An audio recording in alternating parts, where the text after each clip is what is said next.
So I got into astrology because I was studying Nostradamus and his prophecies and his predictions, and I realized as I was studying them that he used astrology to date some of these predictions. And he would say, Saturn in Taurus and Jupiter in Cancer and Mars in Sagittarius, and that would give a very specific date or time frame. So I started studying astrology through that in order to date those predictions, and that led to the study of natal astrology and studying birth charts and realizing that there was something very, very strange going on and something very complex and advanced, and that it was something that was a complete surprise to me, but it was really pleasant surprise. How did you find out about Kepler College, and what has your experience been by going there? I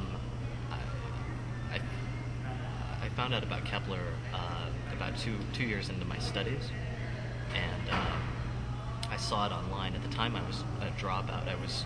I started studying astrology when I was 15, and very quickly I was reading astrology books in classes a lot more than I was reading the books that I should have been reading in classes. And at one point I realized that there wasn't really any point for me to be there. I wasn't going to be able to go on and continue my studies in astrology in college, and I didn't really have any interest in doing that. So I just wanted to leave school and to focus on astrology, and so I did.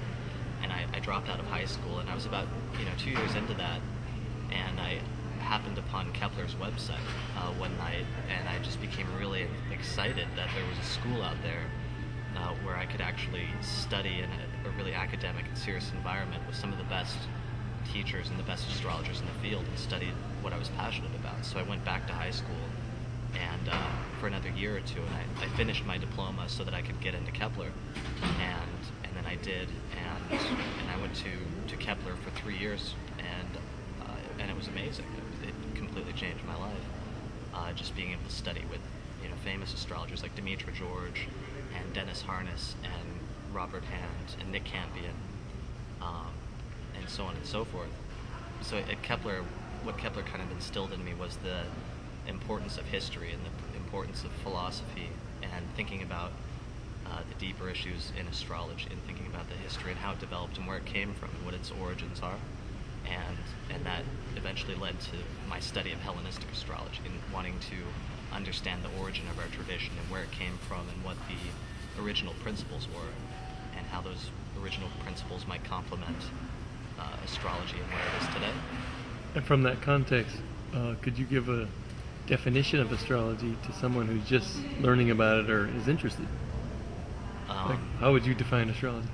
I define astrology as the attempt to understand the correlations that are the attempt to understand and interpret the correlations that go on between celestial events with the planets and the stars, and earthly events with like human beings and events on Earth and everything else. But it's basically just studying patterns and things, and studying correlations, seeing that there's some sort of external objective concept of fate, or that there is some sort of fate or some sort of notion of predetermination in the world, is kind of opposite to the modern understanding of free will and understanding of where we are in the universe. And knowing that the way I see it is like seeing that the universe is sort of acting in tandem with humanity and is sort of following or mirroring our actions down here. It's something that's actually kind of reassuring more than it is oppressive or depressing.